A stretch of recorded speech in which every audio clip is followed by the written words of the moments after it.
seat, we have Frank Corva, who's the White House correspondent for Bitcoin Magazine, which comes at a timely week with crypto legislation moving across Capitol Hill. So why don't you kick us off, Frank, and thanks for being with us. Thank you so much. We appreciate it, Ms. Leavitt. Sure. I was curious to hear if the president was in favor of removing any and all language around central bank digital currencies from the Genius Act, maybe as a means to get it across the line and get it on his desk. And then my second question was about something the president spoke about in this room. He talked about a $600 de minimis tax exemption for Bitcoin and other crypto spending. So I was just wondering if you could comment on those. Sure. Well, the president did signal his support for a de minimis exemption for crypto, and the administration continues to be in support of that. We are definitely receptive to it to make crypto payments easier and more efficient for those who seek to use crypto as simple as buying a cup of coffee. Of course, right now that cannot happen, but with the de minimis exemption, perhaps it could in the future, and we will continue to explore legislative solutions to accomplish that. As for the central bank digital currency and the Genius Act, which you noted has passed through Congress and will be sent to the president's desk. I believe the House is voting on it. If they haven't, they should be passing it. We know we have the votes, and we expect it to get to the president's desk, and we are planning a signing ceremony tomorrow afternoon. All of you will get more details on that. This piece of legislation is going to make America the crypto capital of the world, and that's what the president promised. As for a central bank digital currency, the president opposes that. He made that promise to the American people on the campaign, and while it's not in this specific piece of legislation, he did sign a January executive order banning a central bank digital currency. The administration supports Congress's efforts to codify that executive order into law, and I believe there will be future pieces of legislation in regards to crypto that will be moving through Capitol Hill. The president looks forward to signing them, and he looks forward to the signing ceremony this afternoon. So thank you for being with us today. Sure. Jackie. Thank you, Caroline. There's been a lot of discussion about the Epstein files, the president's comments yesterday calling it a hoax. Can you clarify which part of the Epstein hoax is the hoax part? The president is referring to the fact that Democrats have now seized on this as if they ever wanted transparency when it comes to Jeffrey Epstein, which is an asinine suggestion for any Democrat to make. The Democrats had control of this building, the White House, for 4 years, and they didn't do a dang thing when it came to transparency in regards to Jeffrey Epstein and his heinous crimes. It was this president who directed the Department of Justice and the Attorney General to do an exhaustive review of all files related to Jeffrey Epstein, which they did. The Attorney General and the FBI, led by Pam Bondi, Dan Bongino, Kash Patel, these are great patriots, some of the most trusted voices in the Republican Party movement. It's part of the reason the president appointed them to these high law enforcement positions, and they spent many months going through all of the files related to Jeffrey Epstein, and they concluded what they found in that memo, which they drafted and they released. And so the president has been transparent. He has followed through on his promises to the American people, but he doesn't like to see Democrats in the mainstream media covering this like it's the biggest story that the American people care about. The president has been working so hard this week. On Tuesday, he went to Pennsylvania, where he secured $90 billion in investments for the Commonwealth, for the people of that state. After that, he came back to the Oval Office at 8 p.m. He went in there to whip votes to get the Genius Act signed into law. And because of his efforts, that bill is now going to be signed and passed. The following day, yesterday, he meets with a foreign leader, the King of Bahrain, to secure more investments into this country. And then yesterday afternoon, the president is in the East Room of the White House mourning with parents who have lost their children because of fentanyl, signing a bipartisan piece of legislation. And not a single cable network in this country took that event live and covered that event like they should. Those are the issues the president cares about. What could be more important to the American people than helping families who have lost their children? Those are the issues this president is going to remain focused on. I understand he wants to move on from this story, but you do have some prominent figures, including the Senate Majority Leader, the House Speaker, voicing support for the files to come out. Representative Massey collecting signatures that would force a discharge petition for a vote on the floor for this. It doesn't seem to be going away. What is stopping the administration from just redacting any sensitive information, grand jury information, putting out what is appropriate so that the American people can decide and then let this story die? Well, in terms of redactions or grand jury seals, those are questions for the Department of Justice. Those are also questions for the judges who have that information under a seal, and that would have to be requested, and a judge would have to approve it. That's out of the president's control. He has said, in agreement with some of the leaders on Capitol Hill, that if the Attorney General and the Department of Justice come across any other credible evidence, they should provide that to the American people. The president has said that, and he agrees with them on Why did that. you fire Maureen Comey? The Department of Justice did, and I would defer you to them. Dasha. Has the White House been directly in touch with some of the MAGA influencers that are still not satisfied with the administration's handling? And has the message to them been similar to what the president has said, which is sort of either let this go or we don't need your support? Well, look, the president and this team are always in contact with the president's supporters, with voices of many kinds on both sides of the aisle. I think that's part of the reason this president is a great president, because he's willing to listen and hear other people's perspectives, but ultimately he has led this country not just over the past 6 months to historic success, but also through his first 4 years as president. And as the leader and the creator of the MAGA movement, he has led through these perilous times for our country based on instinct and in the best interest of the country. And as I always say, the American people should trust in President Trump. And what on John, Autopen, Chair? go ahead, John. Thanks a lot, Caroline. The president on Monday announced that if there's not compliance with Russia within 50 days, there would be increased tariffs. Can you explain how that works? First of all, what happens if Russia doesn't end its war with Ukraine in 50 days? Well, in 50 days, as the president clearly laid out, if there is not a ceasefire agreement or a peace deal within that time frame, if Russia refuses to legitimately agree to a ceasefire, then they will face very steep tariffs, and they will also face secondary sanctions. So countries that are purchasing oil from Russia will be sanctioned as well, and of course that will do deep damage to Russia's economy. And I would just add that the president wants this war to end with a diplomatic solution. He's been pushing for it. This administration has spent many hours and a lot of time trying to solve this war very far away, but the president wants to stop the killing,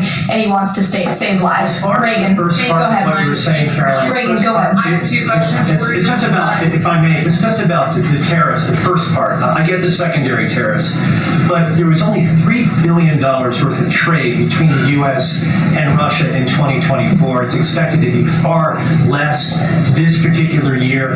On April the 2nd, both you and the Treasury Secretary said it's not necessary to apply any tariffs on Russia. You said that because of the lack of trade, it precludes, that was the word you used, any need for tariffs. Why now, and why do you think that that would make them cave and come to some sort of peace agreement as it relates to Ukraine?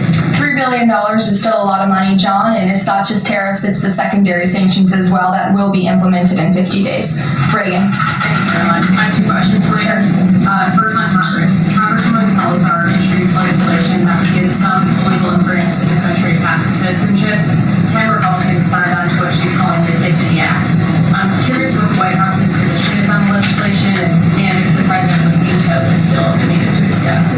From my understanding, the White House nor the president has actually read through this legislation. We've been focused on, of course, the One Big Beautiful Bill, which passed, which is another historic accomplishment of this president in record time. The Genius Act this week, the rescissions package, that's been the focus of the White House. But the president has made it very clear he will not support amnesty for illegal aliens in any way.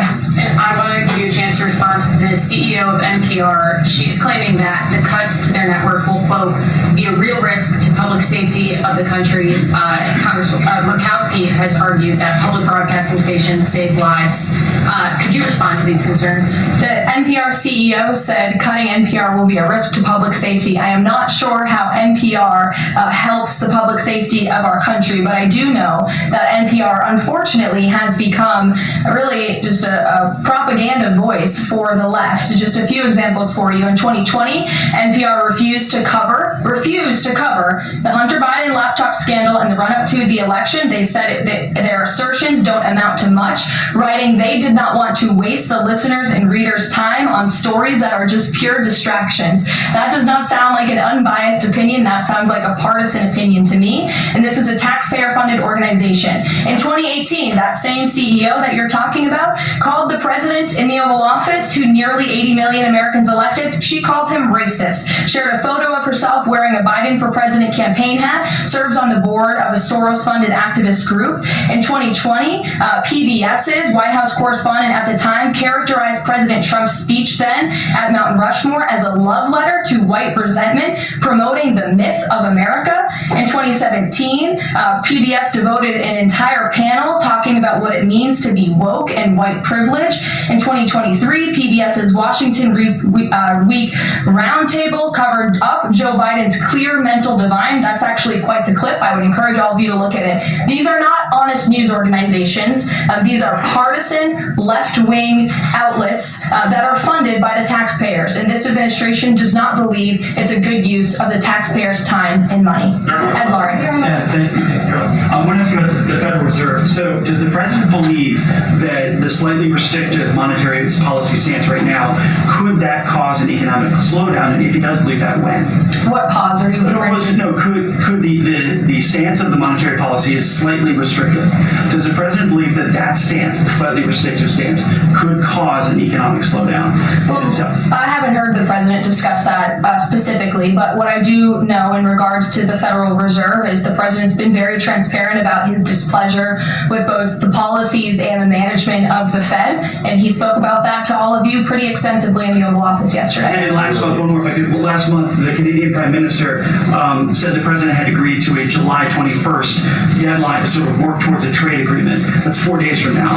Could there be a trade agreement with Canada in 4 days? Well, look, we'll see. The trade team continues to be very active in our conversations and discussions with Canada. The president himself has said, unfortunately, our neighbors to the north have been pretty difficult to deal with when it comes to matters on trade. But in trade, generally speaking, as you know, 25 countries have received letters thus far from the president directly with his big, beautiful signature on them, from Japan to Korea, South Africa, Kazakhstan, Malaysia, just a few countries, and Canada also received a letter for 35%. With that said, if countries want to have legitimate further discussions, the Trump administration and the president's trade team are willing to have further talks, but these letters these countries have been receiving are the deals. And as the president has said, those deals will be made. They are tailor-made to each and every country based on the United States' concerns and what's in the best interest of the American worker and the American people. Charlie, go ahead. Thank you, Karoline. No, I call on Charlie, but Deanna, you can go too.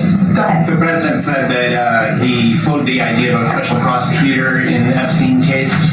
Can you confirm that? And has he asked the Attorney General to do this, to appoint a special prosecutor to look it over? Well, the idea was floated from someone in the media to the president. The president would not recommend a special prosecutor in the Epstein case. That's how he feels. And as for his discussions with the Attorney General, I'm not sure. Deanna.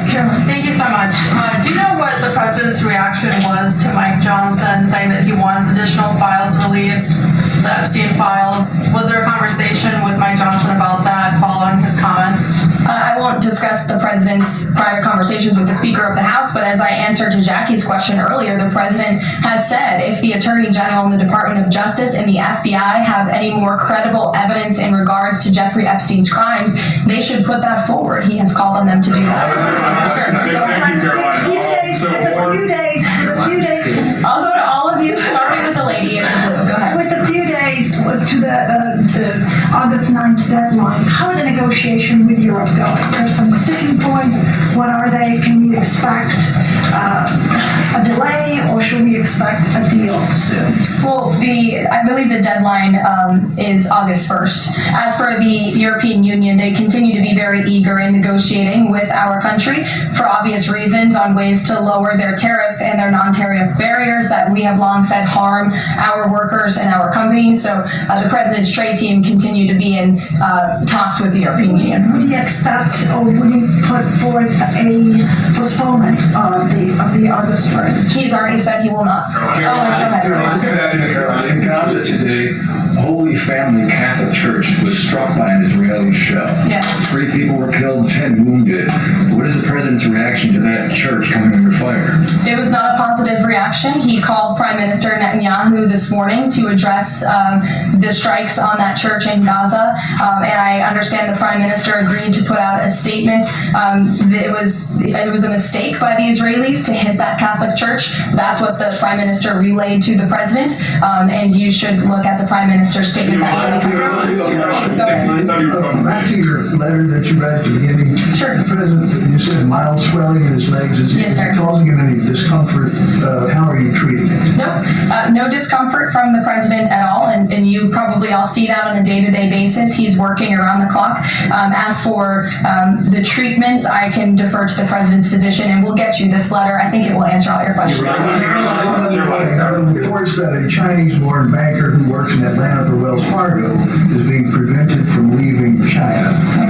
Is he going to bring this up with President Xi? Are you aware of the case? I'm not aware of the case, but I'm sure our National Security Council team is. Steve will get you some answers on that. Thank you, Karoline. 2 questions. So the first is that President Trump said that the Attorney General only gave him a brief overview of what was in these Epstein files. Does he have a knowledge or an understanding of what is in the files related to Epstein that have not been released?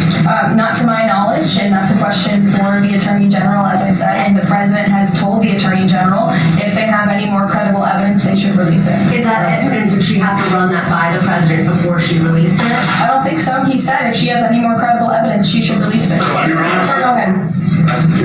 Thank you. Go ahead, yes. Great. Thank you, Caroline. 2 questions. One, today. You can go ahead, Andrew. Don't worry.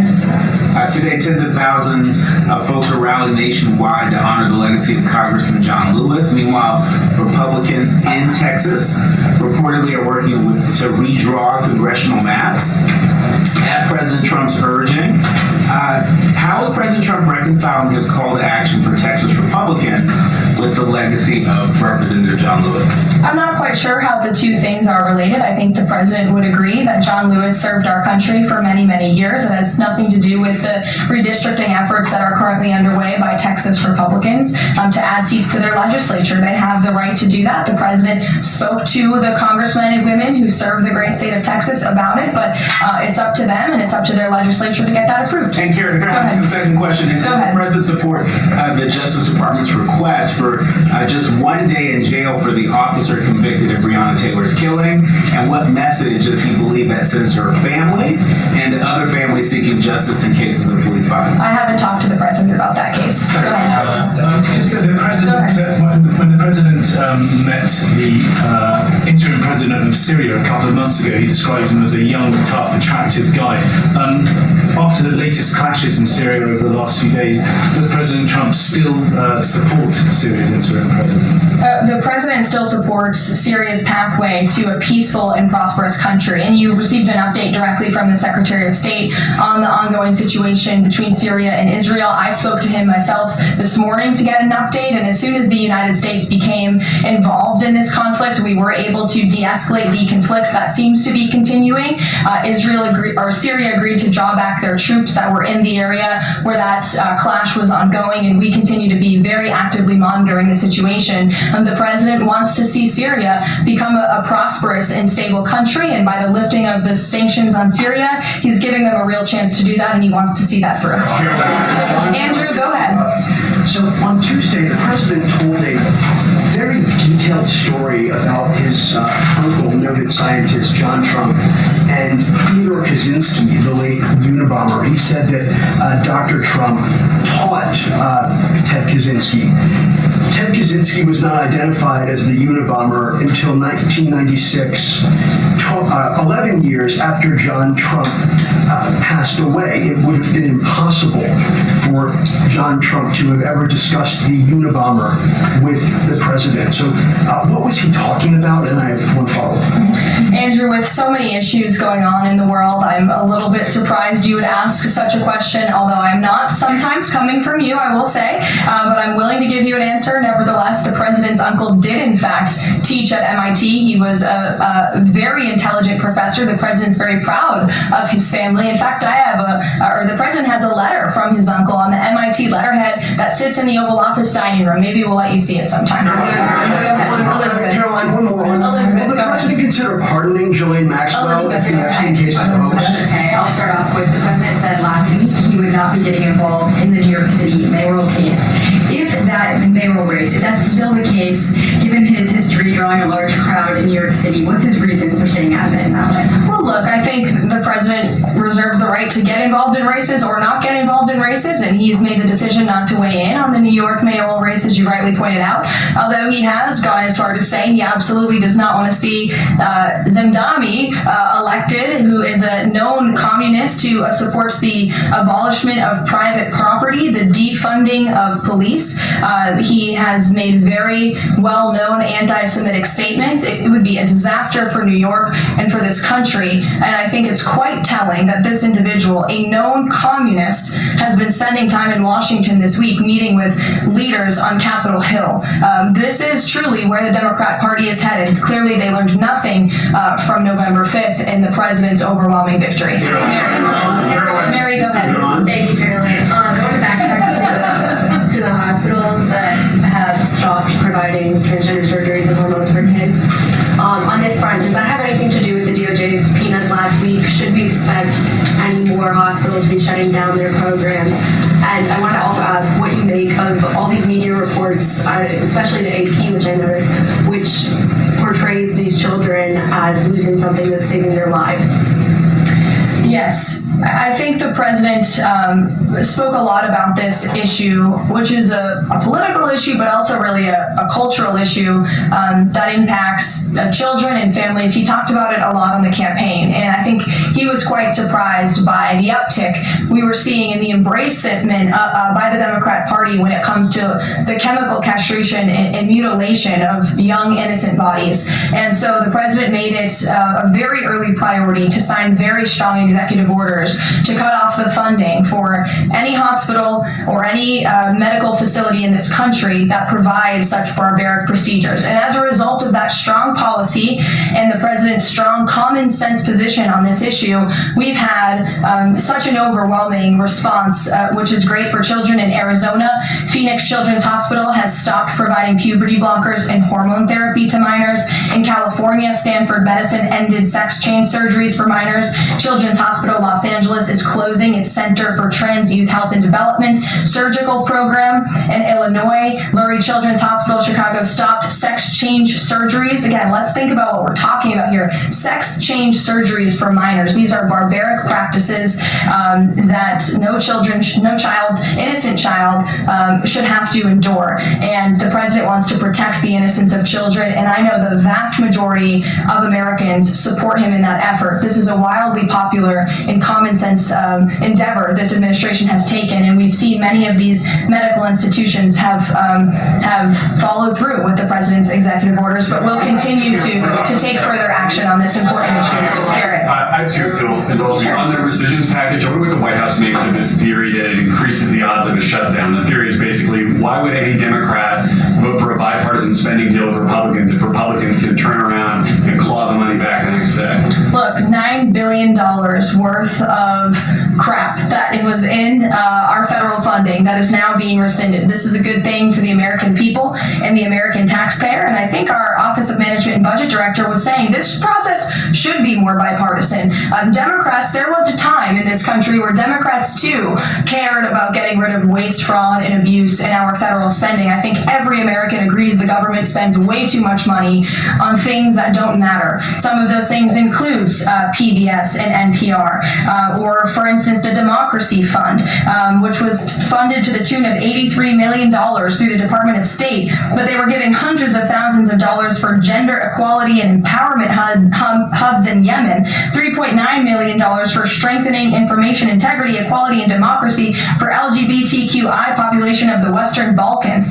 These are not good uses of the taxpayer funds, and Republicans are proud to lead that effort, and we wish more Democrats would join us in that. I want to follow up with a Marie Comey question just to clarify. Did the White House have any knowledge, or did the president sign off on her firing? This was a decision that was made by the Department of Justice. There was an agreement that was made between Immigration and Enforcement and the Centers for Medicaid and Medicare Services regarding access to Medicaid information for 92 million Medicaid recipients around the country.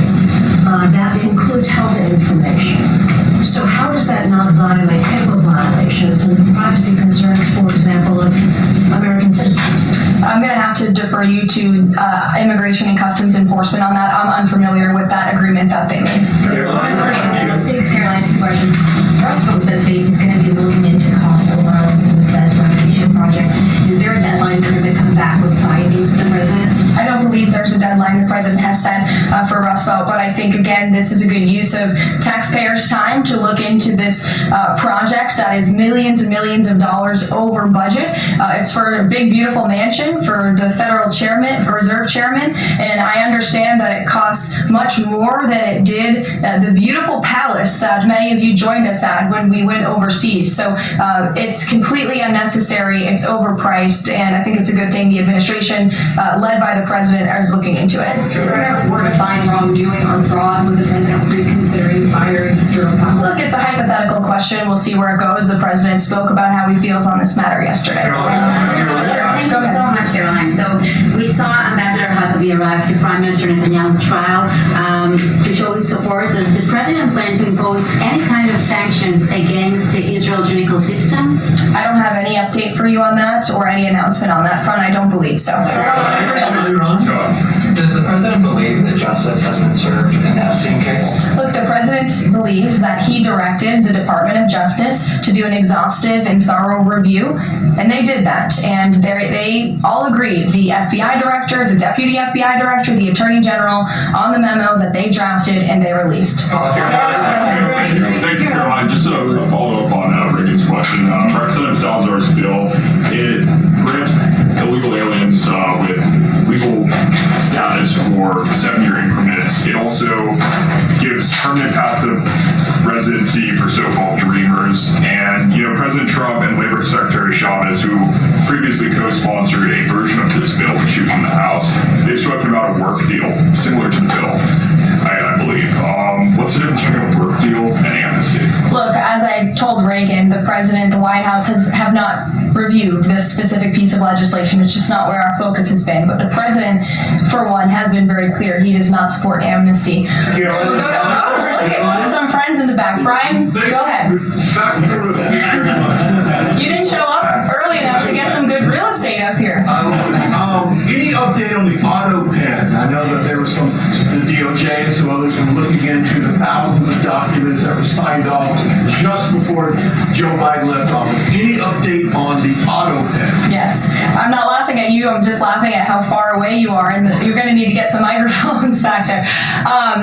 The Autopen investigation, yes. The White House counsel's office has launched their own investigation into former President Biden's usage of the Autopen. We have requested some documents from the National Archives, and again, as I've said many times from this podium, and the president has said as well, it's incredibly important that we get to the bottom of who really was at the tip of the spear in the decision-making process here in the White House, because former President Biden himself admitted to the New York Times, I understand he never gave interviews when he was here, but now all of a sudden he wants to give one, and he said that he did not actually review every single pardon that he signed on his way out the door. That's incredibly concerning, and I can tell you it's something this president would never tolerate. This is a president who is signing things all the time. Any document that has legal implications, this president's signature is on it because he's the one making the decisions. It does not appear that was the truth in the previous White House, and I know the American people want to receive answers on who was running the show, because the decisions that were made in this place really destroyed our country, and we deserve to get to the bottom of it. Mark, in the back. Thanks. Some Christian groups are complaining that they are not able to get visas as quickly to travel to Israel, and it's been elevated to Ambassador Huckabee's station. Is the White House aware of that? Does that have any reaction to that? And is that part of the president's disappointment with Netanyahu's government? Look, I'm not aware of that, Mark, but I'm sure, again, our National Security Council is, and also the State Department, as As you know, travel visas roll through Secretary Rubio's shop over there, whom we work very closely with. So we will check in on the matter. But I know overall, this president and the administration do want to streamline the visa process to make it easier for both Americans who want to travel abroad and people abroad who want to come to our country the legal way. Go ahead. I was going to the gentleman above you, but go ahead, Libby, and then you can go. Sorry. Okay, two questions for you. The first is, during the Whole Nation Summit, Secretary Nome suggested there could be some changes to TSA's liquid limits. Is the president aware of that? Is that an idea that he's backing? And what would that timeline and the changes look like? Sure. I would defer you to the Department of Homeland Security, but I did see Secretary Nome's comments, and I think it's great that on day one, she asked TSA, what are we doing right? What are we doing wrong? How can we make air travel more efficient while maintaining utmost security for American passengers and travelers? And I know they announced no more shoes, or you don't need to take off your shoes anymore at the airport, which I think is welcome news to all of us who travel a lot. But further guidance or decisions, of course, that's in the Secretary of Homeland Security's overview, and I would defer to her. And the other question for you is on Bondi and Burgum's trip today to Alcatraz. I'm curious what the funding is going to look like for that, and who the president does want to see incarcerated there if it were to become.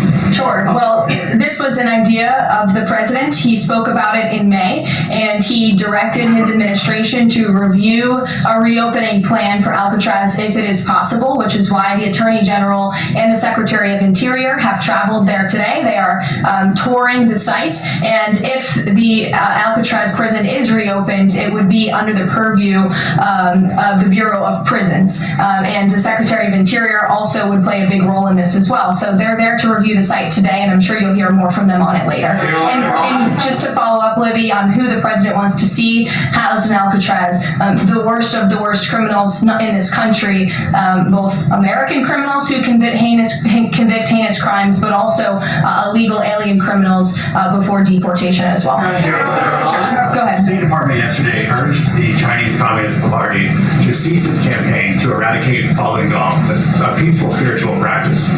With the anniversary of this brutal persecution approaching, does the White House have a message for the CCP on this? Well, I will get you one, and we will get back to you. Go ahead. We'll take go ahead and then I've never called on you. Why don't you go ahead? In the red side. Dr. Harper behind. Yes. Go ahead. Go ahead. Me, thanks. Yes. Thanks, Carol. Yes, you. What's your name? My name is Matias. Thank you. What's your outlet? I'm for Record TV, Brazil. Great. Brazil's President Lula recently said that President Trump was elected to govern the United States and not to act as the emperor of the world. And he also emphasized that Brazil is open to negotiation. I'd like to hear what you have to say about it, what the administration has to say about it, and specifically what areas are currently open to negotiation in the light of the 50% tariffs that were announced. Sure. The president is certainly not trying to be the emperor of the world. He is a strong president for the United States of America, and he's also the leader of the free world.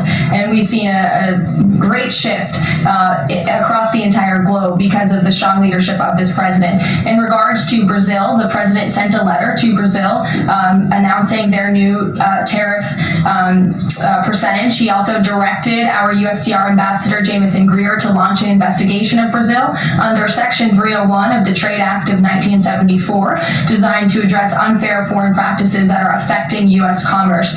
For years, we know Brazil's digital regulations and weak IP protections have undermined U.S. tech and innovative companies, and their tolerance of illegal deforestation and other environmental practices puts American producers, manufacturers, farmers, and ranchers who follow better environmental standards at a competitive disadvantage. So this president always acts in the best interest of the American people and the United States of America, and we will continue to do so.